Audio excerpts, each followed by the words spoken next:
E aí, pessoal? Assistindo o Jornal da Globo. Tô muito louco. Já tô morrendo de sono. Já também. Olha como que a gente se aquece à noite aqui, ó. Cobertorzinho. Um cobertor de pelo. O nosso amigão aqui. O outro ali latindo pro espelho. Já que tem cachorro latindo. E a gente vai se aquecendo aqui, ó. Com o nosso amigãozão aqui. E assistindo o Jornal da Globo.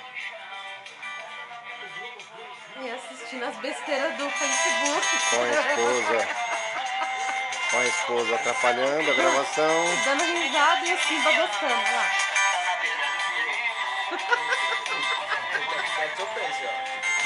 Oh, sofrência. E assim, corta aí.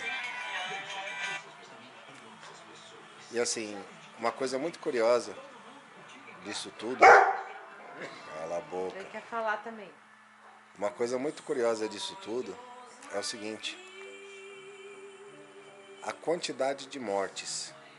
Realmente é muito importante ter essas notícias. Mas e a quantidade de vidas salvas? São não sei quantos mil casos de infecções. São não sei quantos mil casos de recuperados que já estão imunes. Não sei quantos mil casos em recuperação. E a valorização é da morte. Por quê? Porque essa notícia choca, essa notícia deixa todo mundo com medo, com apreensão. Tenho medo da morte? Tenho medo disso chegar perto? Já chegou perto da gente, muito próximo. Um tio da Priscila morreu essa semana, né? Morreu essa semana, infelizmente. 73 anos. 73. Diagnosticado com Covid. Enfim, foi um trauma muito grande para a família. Nossa, é desesperador ouvir o relato da família. E o pai dos meus netos, ou seja, o marido da minha filha, também, essa semana, perdeu o pai dele. Só que é um detalhe muito interessante. Ele mesmo afirma, estou até falando aqui em nome dele, em nome não, estou citando o que aconteceu com ele. Ele já tinha problema de efizema pulmonar e do coração já desde o ano passado. Desde o ano passado ele já ficou internado, acho que uma vez, né? Ficou uma semana internado. E vira e mexe ele tinha que ir para o hospital para receber oxigênio, ficava no balão de oxigênio. Por causa da efizema pulmonar, devido a cigarro, devido, né, às escolhas de vida que ele fez no passado e teve consequências. Assim como eu faço, eu sou um fumante. Então, de repente, lá na frente eu vou colher o que eu estou plantando. E ele ficou internado, fez teste do Covid, deu negativo. 2 testes deram negativos. E infelizmente ele veio a falecer. Tem como abaixar um pouquinho a televisão? Não, eu não tenho controle. Não está achando o controle? Achou? Baixei. Infelizmente, ele veio a falecer. O pai do meu genro. Infelizmente, ele está super triste, super abalado, mas não foi por Covid. Foi por insuficiência respiratória e ataque cardíaco. Só que, infelizmente, ele entrou na estatística de Covid. É assim, o meu genro não pôde ver ele, a família não pôde ver ele, já foi colocado no saco, 3 sacos, caixão lacrado, teve 10 minutos ali para a família, para poucas pessoas, fazerem oração por ele. Mas ele não foi caso de Covid. Então, por que agir dessa forma? Qual a necessidade? Injusto, né? Muito. Eu perdi o meu pai em 2012 e eu tive, eu não sei se isso é honra, se é... Mas eu eu dei um velório digno, eu, minha família, meus irmãos, todos nós, demos uma despedida digna para o meu pai. Ele morreu por problema cardíaco. Fiquei de luto por uns 2 anos que eu não conseguia falar sobre o meu pai, e que eu chorava, eu desabava em choro. Enfim, eu não conseguia tocar no nome do meu pai durante 2 anos. E, assim, a gente passou a noite toda velando ele. Ele teve uma despedida, os parentes da Bahia vieram prestigiar ele. E uma coisa muito curiosa, que eu passei por isso, eu fui o último filho a conversar com meu pai. Eu fui o último filho, eu e minha mãe. Eu e minha mãe, nós fomos visitar ele. Ele teve aquela súbita melhora da morte. E a gente foi visitar ele na UTI. E ali a gente já percebeu que meu pai estava indo embora. E eu olhei para minha mãe e falei, mãe, o pai está morrendo. Aquele, sabe, aquela dor, aquela coisa insuportável. Só quem perdeu um parente sabe o que é. E passou a noite, logo de manhã o hospital ligou, infelizmente faleceu. Só que assim, chamaram a família, porque estava nas últimas, para a família se despedir. O meu pai não foi embora, ele não morreu, enquanto eu não cheguei até ele. Eu fui o último filho a chegar até ele. Ele não faleceu enquanto eu não cheguei para me despedir dele, né? Não foi isso que aconteceu, Priscila? Foi, né? É assim, meu pai só foi embora na hora que eu cheguei. E olha como são as coisas. Isso aqui é um relato particular, que muita gente que está ouvindo aí deve ter vivido coisas parecidas, devem ter muitas histórias do tipo. A gente estava em Santa Catarina, uma semana antes, né? Uma semana antes a gente estava em Santa Catarina, no meu trabalho, e meu pai já estava internado. E a gente foi para passar o final de semana. Fui trabalhar e aproveitei, levei a família, minha esposa, meus filhos. Isso de sexta para sábado a gente no hotel. Chegou no sábado de manhã, eu acordei num desespero, numa choradeira. Do nada, eu acordei chorando, desesperado, porque eu precisava voltar para ver o meu pai. Uma semana antes dele falecer.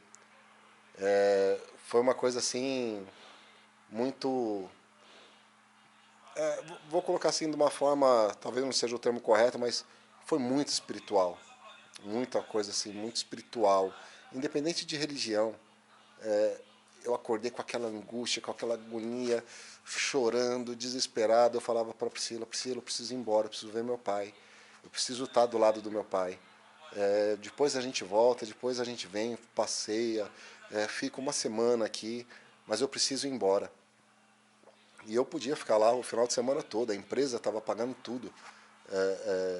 Eu não tinha despesa nenhuma, mas eu tive que vir embora.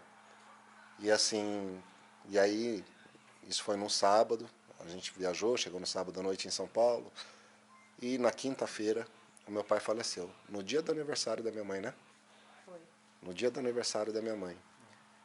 Então, foi uma coisa assim muito dolorida pra gente. Então, eu sei o que essas famílias estão passando, eu me compadeço a dor delas, mas eu falo para Priscila, se eu por um acaso morrer de Covid, se eu pegar Covid, eu sou fumante, e eu por um acaso for embora, eu continuo sendo contra o isolamento social como foi feito. Por quê? O que meu vizinho tem a ver comigo, com a minha dor, com a dor da minha família, com o luto da minha família? O que os meus funcionários têm a ver com isso? O que as outras empresas têm a ver com isso? É assim, é você não aceitar também, de uma certa forma, a seleção natural de Deus. É uma senha invisível que a gente não sabe qual é a nossa senha. De repente eu sou o próximo, de repente a Priscila é a próxima. É assim, quer ver uma situação que a gente já passou, muito séria, e foi no limite, assim, bem no limite. A Priscila já teve câncer maligno de tireoide e não sabia que tinha. A gente foi no aniversário de família, né? Um aniversário de família, e a minha cunhada, a esposa do meu irmão, olhou para a Priscila e falou: nossa, você não está com problema de tireoide? O seu pescoço está inchado. Aí ela: não, não sinto nada, não vejo. E depois, no dia seguinte, ela ficou se olhando no espelho, mexendo, apertando, apalpando e perguntando para mim: você está vendo alguma coisa diferente? Eu falei: não, não estou vendo nada de diferente. É assim, aí ela, por desencargo de consciência, foi no médico. É assim, por muito pouco, por muito pouco. E a gente ainda adiou, né? A gente adiou, a gente foi para o Beto Carreiro ainda, né? Aham. A gente não, tinha que operar, o médico já tinha falado: ó, você tem câncer maligno, fez a punção, que é horrível, né? É. A agulha que enfia aqui, tira para fazer a biópsia. Deu como câncer maligno. Isso foi no final de novembro, né? Final, final de novembro. A gente não, deixa, lá para as férias, em janeiro, fevereiro, você faz a cirurgia. Gente, foi por muito pouco, muito pouco. A tiroide era uma cápsula, né? É uma cápsula, estava em uma cápsula e estourou essa cápsula. Deu metástase. Começou a espalhar pelo corpo. Não, foi só com linfonodos. Linfonodos. Zoado, é. E assim, e alguma dessas células Uma ainda está célula tiroidiana. ainda tá perdida pelo corpo dela. Faz acompanhamento, cintilografia, né? Fez, nossa, diversos exames. Ela ficou internada, tomou iodo radioativo, né? Iodoterapia. Iodo radioativo. Ficou 3 dias isolada num quarto, onde não podia ter contato. Quando ela voltou, não podia ter contato com a gente, por causa da radiação. É, enfim, foram momentos difíceis, difíceis. Então, assim, a morte, ela é uma consequência de quem está vivo. Nós estamos vivos hoje, amanhã a gente não sabe. Então, eu me compadeço demais com essas vítimas, com essas pessoas, com as famílias dessas pessoas. Mas, é assim, gente, o que tem de empresa fechando aqui em Jundiaí, o que tem de restaurante, o que tem de academia, o que tem de empresas, de lojas de roupa, meu, tá demais, demais, demais, demais. O desemprego tá muito grande. Sabe qual é a consequência disso tudo? A consequência é: a criminalidade vai aumentar, o suicídio vai aumentar, os saques está numa iminência muito forte de acontecer, a prostituição vai aumentar. Nossa, meu, tragédias. Muitas tragédias virão porque fizemos tudo da forma errada. Tudo da forma errada. Primeiro, vamos pensar, por que não proibiu o carnaval? Aí vem o Bolsonaro, é o culpado também. Eu luto pelo Bolsonaro. Luto não. Tirando os filhos dele, eu gosto do Bolsonaro. Mas tira os filhos fora. Mas por que o Bolsonaro não foi duro no carnaval? Vamos dar um lockdown no carnaval, não vai ter carnaval.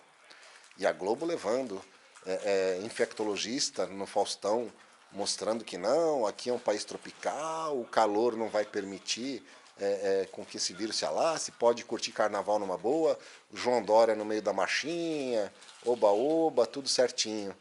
Acabou o carnaval, aí eles começaram a, a, a querer fechar tudo. E o Bolsonaro esperneando: não feche do jeito que está acontecendo, o país vai entrar em colapso, o país vai entrar em colapso. E a Globo, e o UOL, a Folha, o Estadão, a Veja, a imprensa de uma forma geral, detonando o Bolsonaro. E ele esperneando: vai quebrar o país, vai quebrar o país. Aí agora se reverteu. Agora a imprensa está mostrando tudo o que está acontecendo e está culpando o Bolsonaro. Ah, porque ele não ajudou. Ah, porque ele não sei o quê. Meu, desde o início esse cara tem esperneado. E, e agora, nessas últimas semanas, o, o que tem acontecido com a com essa crise, com o STF. Meu, de que lado vocês estão? Eu estou do lado do Bolsonaro. O STF é uma verdadeira vergonha. É vergonhoso o nosso STF. É assim, aproveitando esse gancho, eu criei um novo canal junto com um amigo chamado Os Canalhas Malvados. Os Canalhas Malvados. Aonde a gente fala sobre tudo isso de uma maneira bem agressiva e atacando, batendo, falando a verdade. Que não é o perfil aqui do nosso canal do Família Mussarela. Família Mussarela é isso aqui, ó. São os cachorros aqui com a gente. É a família ali, ó, unida no sofá, assistindo televisão, assistindo filme. Esse é o objetivo do Família Mussarela. Comer chocolate. Mostrar o lado bom de você ter um comércio sadio, saudável, como montar esse comércio e como montar essa estrutura familiar, como você usufruir disso. Esse é o objetivo do Família Mussarela. Não é para ficar falando de política, nem de sensacionalismo. Mas esse canal, Os Canalhas, é onde o Fábio é político. O Fábio, independente de Bolsonaro, independente de Dória, independente de STF, independente de Witzel, independente de qualquer coisa, quem tiver errado, vira canalha pra gente. Então, quem puder, se inscreva lá. Vamos lá. Não quer ouvir palavrão? Não quer ouvir coisas fora desse contexto Família Mussarela? Nem se inscreva. Nem vai lá. Nem vai lá. Mas, é assim, prestigia a mim. Prestigia aí o meu lado que vocês gostam. Olha o meu ponto de vista diferente. Olha o meu ponto de vista sobre a política. Eu já falei de isolamento aqui e não foi agradável para mim. Não pelas críticas, porque eu recebi mais elogios do que críticas, mas porque não é o objetivo do canal. Então, vão lá para o canal Os Canalhas Malvados. Por que os canalhas malvados? Porque a gente vai falar sobre os canalhas, as canalices. De repente eu vou me intitular como um canalha, pensando diferente de alguém. Enfim, é isso. Então, esse é o videozinho de hoje, bem familiar, bem tranquilo, bem sossegado, com desabafos. Enfim, é isso. E logo logo a gente retoma aí essa rotina de falar sobre os comércios, sobre padaria, sobre barbearia. Eu perdi um pouco o time de fazer isso, porque eu precisei me dedicar um pouco mais à padaria, porque a correria estava grande. E eu não queria, eu não quero encorajar ninguém a abrir um comércio agora. Essas pessoas que perderam emprego, que receberam indenizações, vai lá, abre uma padaria que é legal e tudo mais, porque eu não quero incentivar as pessoas a cometerem erros. Então eu me resguardei um pouquinho, me resguardei, assim, respondo as perguntas na medida do possível, mas tome muito cuidado, quem está pensando em abrir um comércio porque recebeu uma indenização, cuidado, porque muitos estão pensando igual a você. E aí, muitos quebrarão, olha o Zagão aqui, muitos quebrarão, muitos irão quebrar quem já está no meio, enfim. Então, eu dei um tempo com os vídeos em relação a isso, para não prejudicar ninguém. O meu objetivo é ajudar e não prejudicar, tá certo? Então é isso, pessoal. Quem puder, me ajude lá no canal Os Canalhas. Quem puder, se inscreva aqui, deixe o seu like, o seu comentário. Quiser contar a sua história de vida, que alguém com certeza já perdeu um ente querido aí, conte aqui pra gente. A gente vai compartilhar dessa dor com você. Enfim, vamos superar juntos com as nossas experiências. Beleza? Um abraço, fiquem com Deus e até o próximo vídeo. Vamos lá no canal.